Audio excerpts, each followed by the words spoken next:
Now, on your behalf, I am delighted to welcome today's special guest, Peter Kent. As probably everyone in this room knows, Peter Kent has served Canada wonderfully over many decades, both as a journalist, broadcaster, and as a member of Parliament. He was first elected to the House of Commons in 2008 as an MP for the riding of Thornhill, where my mother-in-law is his #1 fan. He then became Canada's Minister of State of Foreign Affairs for the Americas, where he led the government's efforts to advance democracy, security, and prosperity in our hemisphere. In January 2011, Mr. Kent was appointed Canada's Environment Minister. In his former life, he had a distinguished career as a broadcast journalist and spent over 40 years as a writer, reporter, producer, anchor, and senior news executive in Canada, the United States, and around the world.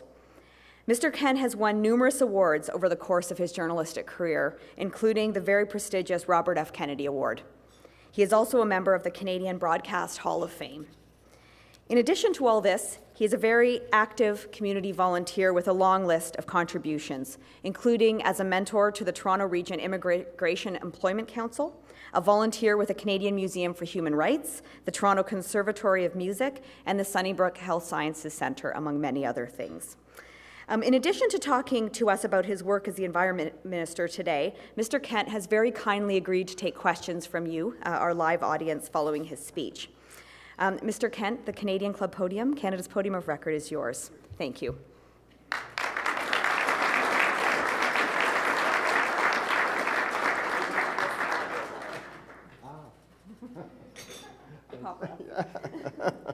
Thank you, Alison.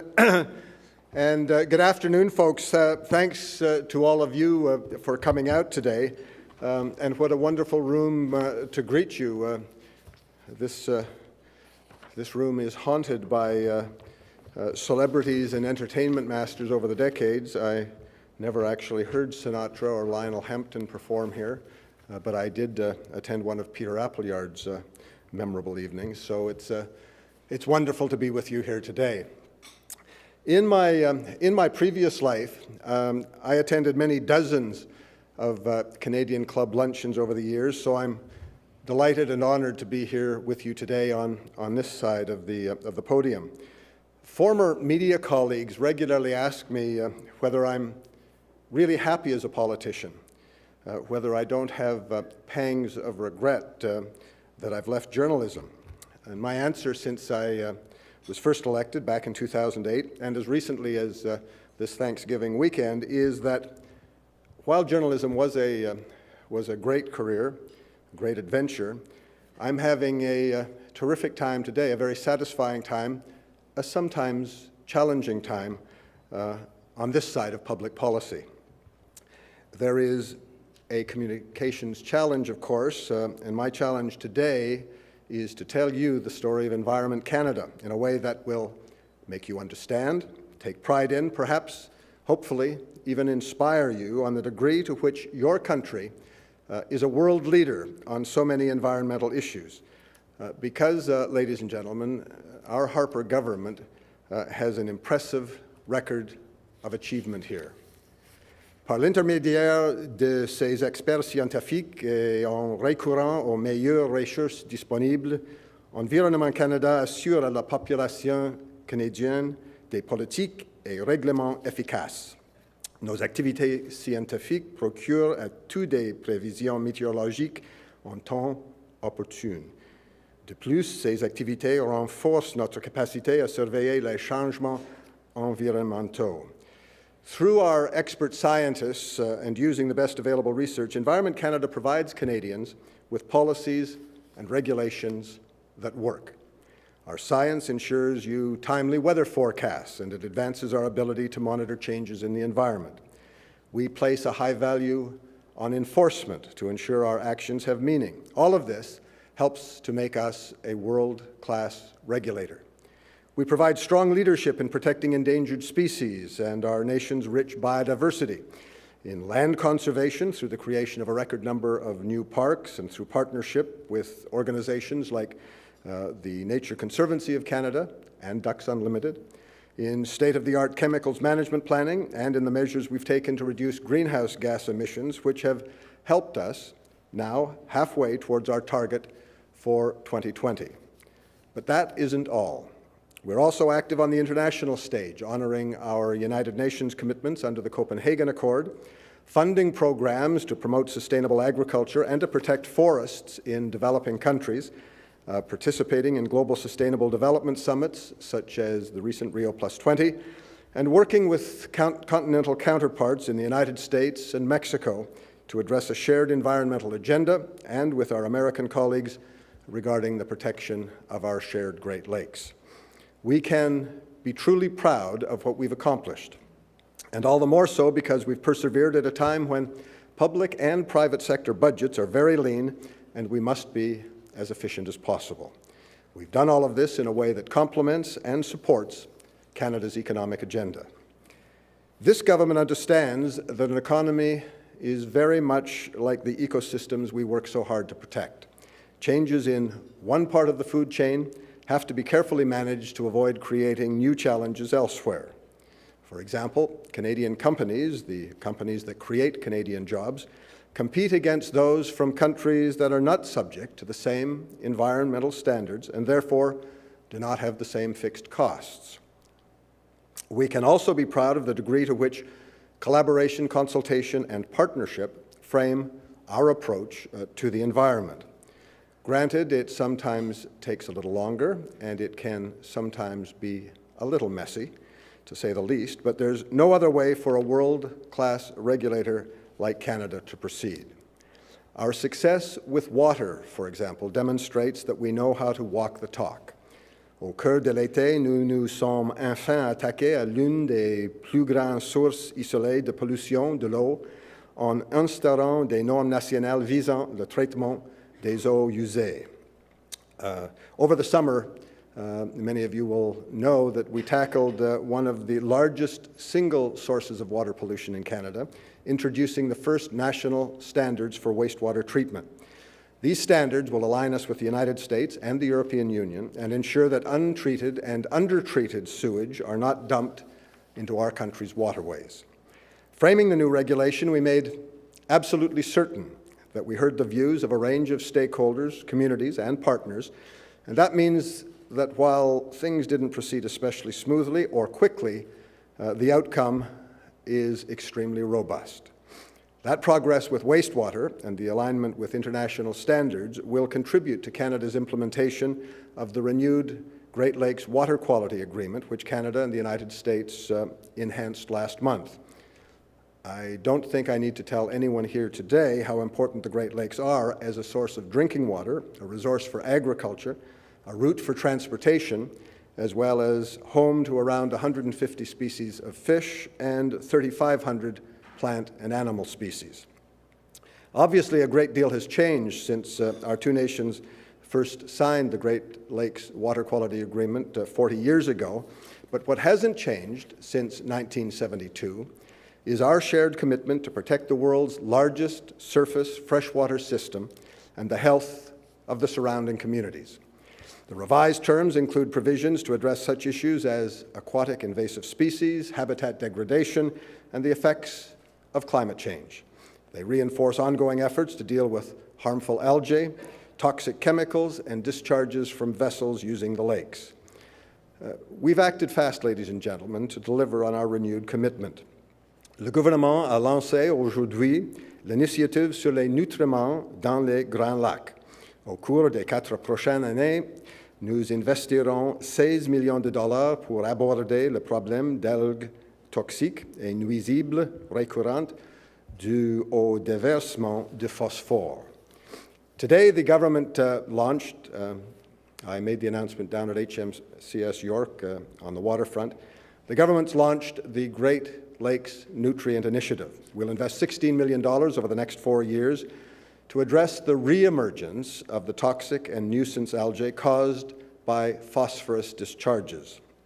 The impact of algae is greatest, as we all know, in Lake Erie, which will be the principal focus of this program. But the plan is to develop a base of knowledge and a strategy that we can use in other Great Lakes and other lakes across Canada as well.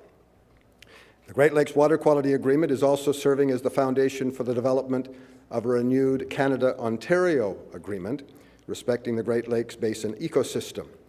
This new federal-provincial agreement will synchronize our efforts to deliver on the agreements and commitments of the Great Lakes Water Quality Agreement.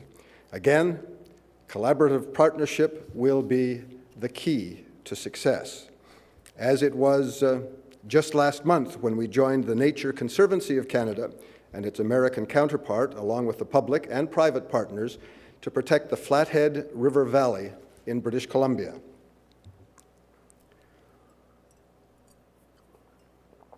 The Flathead River Valley is one of North America's most iconic wild places. Our joint investment of just over $10 million has much broader and important impact. It's not only good for Canadians, it has international implications because it helps to ensure clean drinking water for over 100,000 Americans. And there's more. These days, when I talk with people who know a little about Lake Simcoe and have spent time there, they're always happy to report that they're now catching pike and smallmouth bass again, and the lake is no longer clogged with algae. And we're making progress remediating other lakes as well. In August, Prime Minister Harper introduced the next phase of the Lake Winnipeg Basin Initiative. Over the next 5 years, another $18 million will be spent building on the results we've already achieved there in improving the quality of the water, including increased investments in stewardship projects.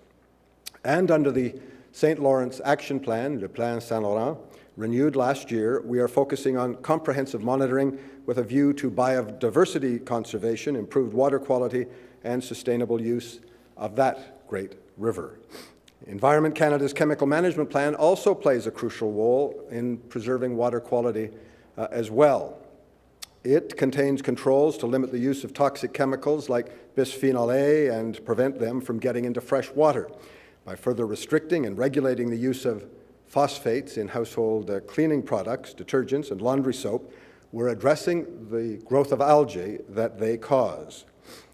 Bien entendu, la surveillance de la qualité de l'eau se trouve au cœur des travaux continus que nous réalisons afin d'assurer l'intégrité environnementale des sables bitumineux du Canada.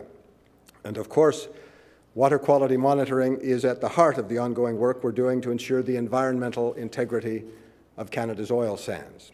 The oil sands are an important driver for our domestic economy, but they must be developed in a responsible way. That means ensuring that we have the best scientific information available on the cumulative impacts of oil sands projects. Pardon me, I seem to have caught a drip on the waterfront this morning. We're equally determined to work in partnership with Alberta and a broad range of stakeholders, including environmental groups, scientists and communities, Aboriginal peoples and corporations, to make certain that our solutions are comprehensive, that they are rigorous, and that they are sustainable. In February, we announced the Canada-Alberta Implementation Plan for Oil Sands Monitoring. Environment Canada is working closely with its provincial counterparts to phase in enhanced monitoring over the next few years, and this new monitoring system will be scientifically rigorous, comprehensive, integrated, and transparent. I was in Fort McMurray in July touring some of the newest monitoring facilities with my Alberta counterpart, Minister McQueen. And I have to say, we were both impressed with how much has been done, although there still remains a great deal to do. We are integrating and coordinating all the various monitoring activities. We will be transparent with that data to ensure that we have the most scientifically credible picture of the water, the air, the land, and biodiversity issues in the region. This is the only way to understand the cumulative effects of oil sands development in a timely context. We're deploying Environment Canada's world-class scientific capacity and expertise, and we are working very closely with the Government of Alberta and its scientists. We also have the support of industry. Oil sands producers have committed to help fund the enhanced monitoring system being advanced through this joint federal-provincial effort. to the tune, actually, of $50 million a year. The latest statistics show Canada's efforts on greenhouse gas emissions are paying off. Over the past 5 years, we have made significant progress in delinking greenhouse gas emissions from economic growth. And, pardon me, and over the next few years, our efforts will produce even greater results. I announced during the summer that our efforts to date have taken us halfway towards meeting our 2020 target for greenhouse gas reduction. Tout cela est le résultat d'un travail d'équipe. Les gouvernements fédéraux et provinciaux ont mis en place des mesures et surtout les consommateurs et les entreprises ont réagi à ces mesures et ont su se sont montrés à la hauteur. This is truly the work of teamwork. The measures that the federal and provincial governments have put in place, and more importantly, how consumers and businesses have responded to these measures and have risen to the challenges. Last month, we tabled final regulations to bring greenhouse gas emissions from coal-fired electric power generation down to the same level as natural gas sources. These new regulations are the culmination of a very long and an inclusive process. We received 5,000 responses to our initial draft proposal, and we took the time necessary to consider that feedback. The end result, with which we are very pleased, was shaped by the fact that each province and each power utility have a very different profile. The new coal regulations are an important step towards reducing Canada's greenhouse gas emissions, and Environment Canada is already well underway with a plan to achieve the same results in the oil and gas sector. In July 2012, this summer, the Government of Canada released proposed regulations that would implement new standards to reduce air pollution and greenhouse gas emissions in the marine sector. That builds out on the new tailpipe standards we've already introduced for cars and heavy trucks. Canada partnered with the United States on vehicle emission standards, and in February we framed our shared air quality agenda by joining a new multilateral climate and clean air coalition to reduce what are called short-lived climate pollutants. Now, given all the emphasis that I've placed on collaboration and common purpose, and the fact that we're now near the end of October, I would be remiss if I didn't spend just a little bit of time giving you an update on our international environmental engagement, specifically the United Nations Framework Convention on Climate Change, Conference of the Party Summit, which is to be held this year in Doha, Qatar. Canada remains as committed as ever to working within the United Nations framework to address global climate change, and all of our hard work to reduce our domestic greenhouse gas emissions have been driven by the 2020 target taken by Canada under the Copenhagen Accord. Last year in Durban, Canada demonstrated our commitment to action, playing an influential role in developing a new climate change platform that will bring us closer to seeing all major emitters agree to greenhouse gas emissions, unlike today when the remnants of the Kyoto Agreement represent significantly less than 15% of the world's emitters. This was a long-standing Canadian objective. Canada also continues to work closely with key players through the G8, through the G20, through the Major Economies Forum, and others to develop practical initiatives to address greenhouse gases and climate change. In particular, in February, Canada played a strong leadership role in co-founding a new multilateral partnership, the Global Climate and Clean Air Coalition. This new partnership is action-oriented and is meant to address short-lived climate pollutants, which is important as it will also significantly help global greenhouse gas emissions.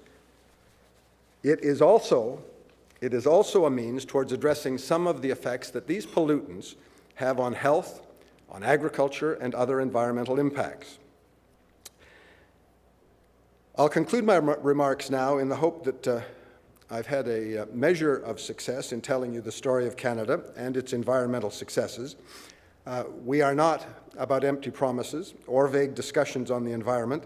We are about real and pragmatic action. And we are proceeding in a practical and, I believe, effective manner that takes into account the environmental and economic realities that we face. This approach will ensure that our efforts are balanced and truly sustainable for all Canadians. And it will, I promise you, continue to achieve results. Qu'il s'agisse de la qualité de l'eau, des réductions des émissions de gaz à effet de serre ou la surveillance de calibre mondial visant la région des sables bitumineux, nous avons fait des progrès de manière constante, systématique et scientifique. Whether it's water quality, greenhouse gas emissions, or world-class monitoring in the oil sands, we have made progress, ladies and gentlemen, in a consistent, systematic, and science-based manner. This is progress that we can all take pride in. Thank you. Merci.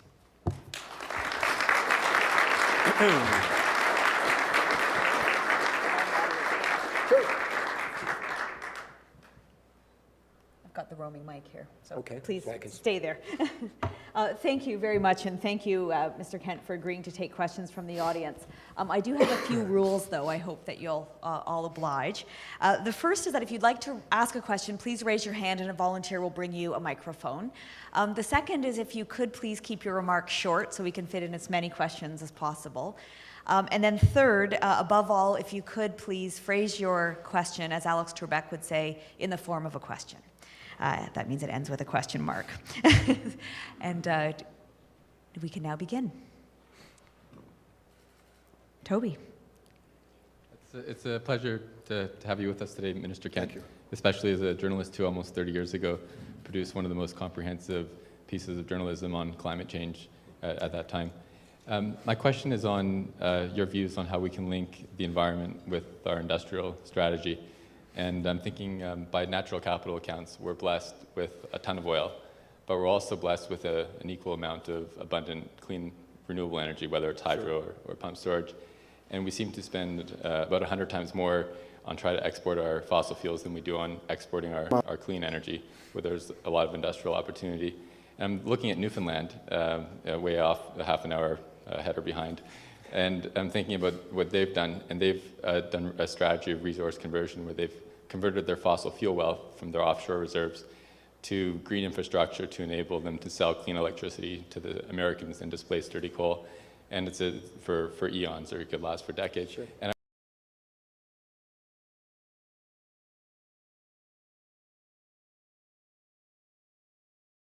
we might be able to learn from Newfoundland in linking up our industrial strategy with the green economy. Sure. Well, thank you. A great question. And that documentary that you referred to, the Greenhouse Effect, is still available in the deeper realm on YouTube.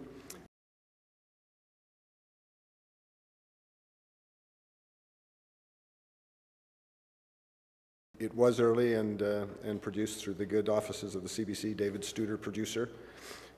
And one day I hope that he gets the recognition that he richly deserves. Well, and I'll give you, it's a big question that you ask.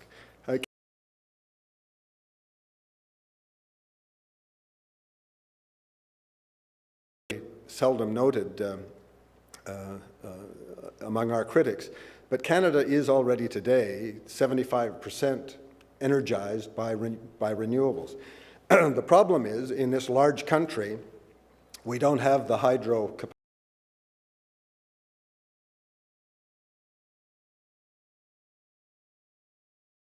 And the reality is that we still face many decades, the world still faces many decades of consumption of hydrocarbon fuels. The challenge for us, and it is, as you said, a great Canadian birthright,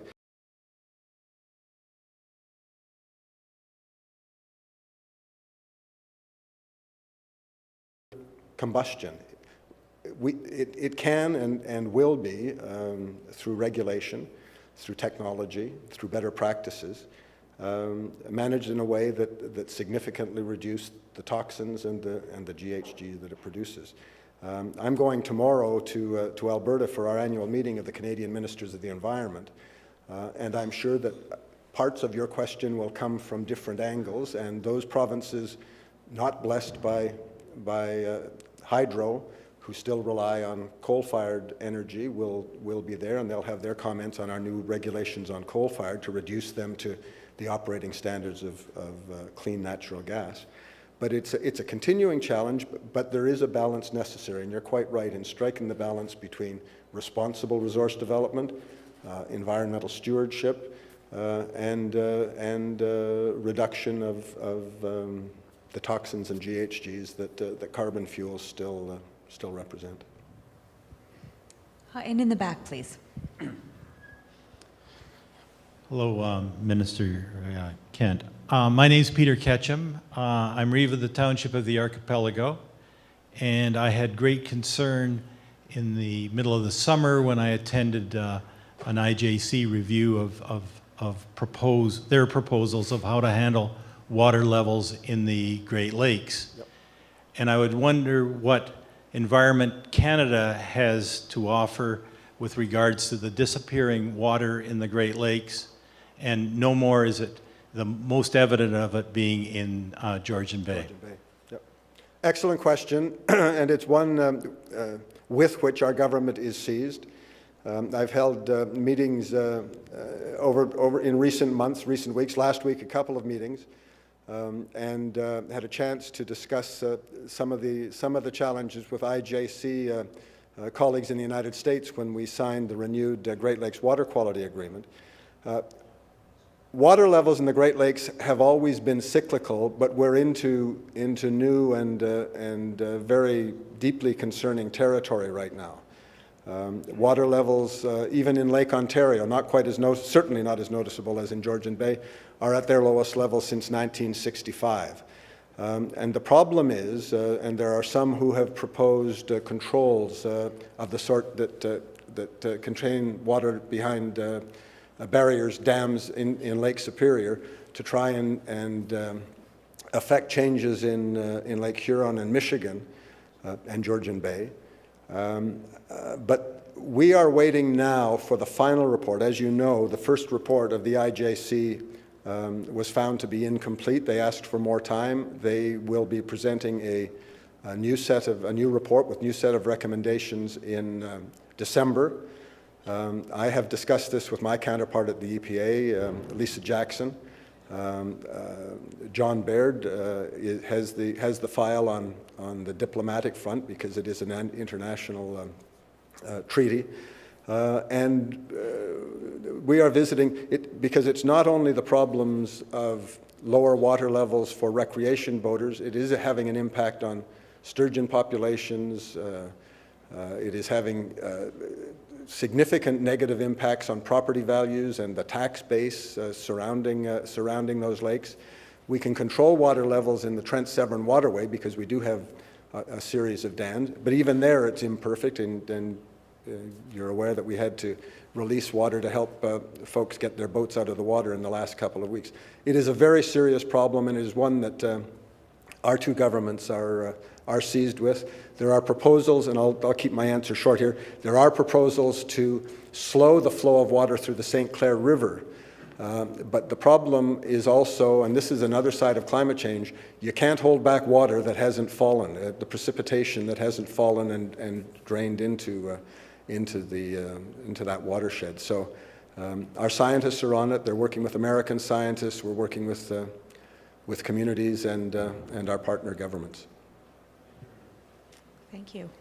And on the right-hand side, thank you. Good afternoon, Minister Kent. My name is Chris Tody. I'm a student at Marshall McLuhan. Yes, go ahead. My question regards the Alberta oil sands. I know that Canada exports a lot of that oil, but it's unrefined, and there's a lot of potential to perhaps make a lot of money within our economy by refining that oil domestically. Is that something that we can perhaps consider in the future? Good question, and it's a question that's frequently asked and regularly discussed in government. The reality is that the business plans, there would be more refineries in Canada if there was an economic benefit to that. The reality is you can't the business plans simply don't work for refining in distant Alberta and then transporting gasoline or the other petroleum products to markets across the continent and beyond. There are, as you know, proposals for a Western delivery system for export, and there's increasing discussion, and I think it's one that needs to be explored in delivery of heavy oil to Eastern Canada to be refined here, which does represent a great alternate market to the fact that most of our oil in Eastern Canada is imported from OPEC countries. So, very good question. It's one with which the number crunchers at any number of companies are struggling. We are looking at it from again from a government regulation point of view, but the thing is, international markets are interfered with at great risk, and petroleum products are priced and distributed on the basis of a very large international free market, and we would proceed into any interference with that market at significant risk to Canadian economy and Canadian taxpayers. I'm slightly blinded by the light, thank you. I'm just on the side there, thank you. Hello, Minister Kent. My name is Jeremy Crookston. I'm with the University of Toronto's Public Policy and Governance School. Yes. You spoke a little bit earlier about your previous life in the media, and I was wondering if you might have something to say about what the skills of decades of journalism have brought to your ability to sort of manage and access public policy. Well, I'll give you what some may consider to be an old fart answer. Journalism has changed in the last decade and a half through fragmentation. Technology has made it possible for everyone to be a journalist or a quasi-journalist. The blogosphere is out there. If you go to Union Station in the morning, you're not seeing the newspapers of record in the garbage cans. You're seeing the giveaway newspapers, which are really fast food snippets of the headlines of the day. There is in Canada, and I'm not sure that this has been recognized by an awful lot of the information-consuming public. When I was in my previous life with a company that owned the Can West newspapers, formerly the Southern newspapers, and Global Television, began the practice of putting the best writers in the newspaper, who are the columnists, who are the opiners, on the front page of the newspaper. The Globe and Mail matched that, and of course the Toronto Star, which has never been short of political opinion on the front page, engaged, and so that what Canadians are getting now in all of their newspapers is opinion on the front page, which doesn't represent the golden days of my particular experience in journalism, where we strove to be objective, but what that really meant was being fair and balanced, where all elements of a story were included and the consumer made a decision. Today, very often what happens, and there are great writers on all sides of the political environmental spectrum, but they generally come with an argument to be made which is very often deficient when it comes to a balance of facts. So I think if I lament it, and then the blogosphere is, you know, even farther in that area. And people tend, I mean, human nature being what it is, people tend to consume what they agree with.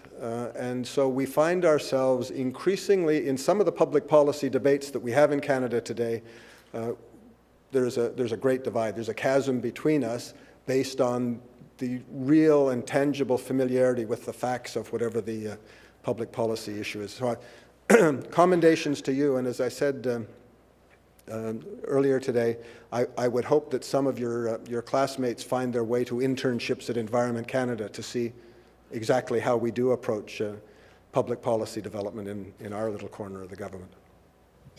Well, I know the Policy School has a large internship program, so I imagine they'll be taking you up on that. And last question, please, just here. Thank you.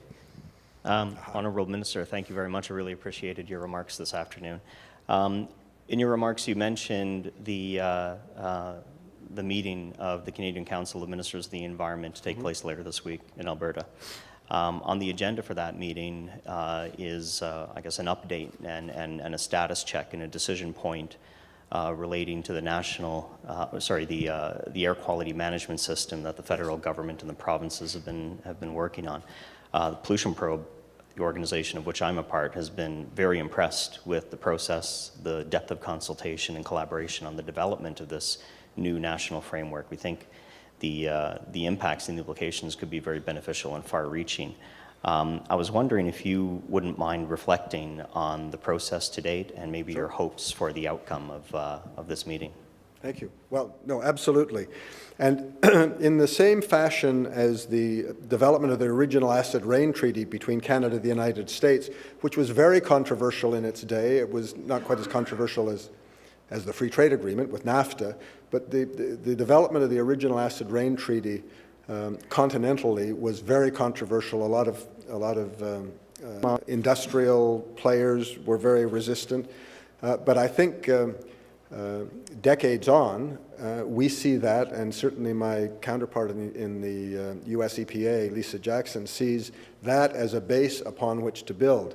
And they're very pleased and ready to engage on continental air quality standards when we roll out our national standards. As you know, the air quality management system was first discussed by the environment ministers in St. John, Newfoundland, under one of my predecessors, Jim Prentice. And it's taken a few years to develop. There was a reluctance in some areas to move forward. There's a lack of science and science capacity in some of the provinces. And I don't want to preempt the outcome of our ministerial meeting this week, but we are, I think, fair to say, very close to rolling out national standards with allowance for a transition period in the same way that our wastewater management will take place over a number of years, simply because of the infrastructure and refitting costs that are required. But no, I think that the provinces and territories and the federal government have really come together on the UK AQMS with encouragement from organizations like Pollution Probe. And I think that there will be, besides having cleaner air, there's going to be huge health benefits. There will be significant surface water, agricultural benefits, and it's something that watch the headlines in the next few days, and perhaps there'll be something there that satisfies you. Thank you. Should I sit down?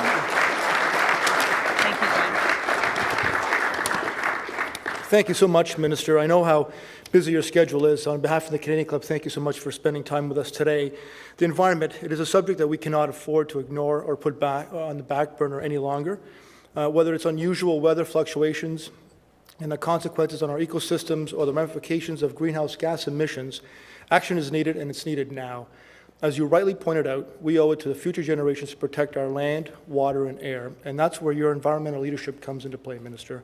We appreciate you taking the time to outline your government's stewardship of our environment and the policies and programs and legal frameworks you're introducing to protect us. As Canadians, we need to continue to forge ahead by demonstrating leadership in this important area. Thank you for leading the charge in this regard, and we appreciate it very much. Thank you.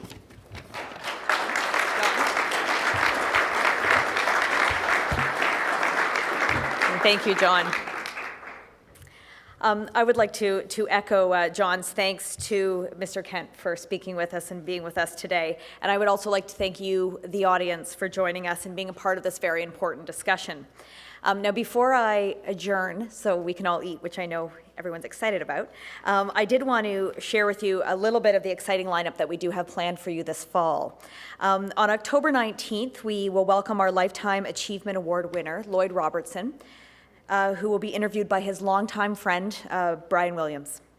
Also in October, we'll welcome the celebrated filmmaker Deepa Mehta in conversation with CBC's Matt Galloway. And we'll also host Jamaica's Prime Minister, Portia Simpson, who is in Canada to celebrate the 50th anniversary of Jamaica's independence. In November, we'll be hosting our 5th annual Take Your Kids to Lunch Day. Newfoundland and Labrador Premier Kathy Dunderdale will also be with us, and we'll celebrate the 100th anniversary of the CFL with a conversation with CFL Commissioner Mark Cohan and Stephen Brunt. To order tickets to these or to any Canadian Club event, please visit our website at canadianclub.org. This concludes the formal part of today's proceedings and also our television programming, which will be brought to you by Rogers TV in the days to come. We continue to be very grateful to Rogers TV and to 680 News for their continued promotion of Canadian Club events. Now, before we begin to eat, ladies and gentlemen, if you would, please rise as you're able and join us in a toast to Canada.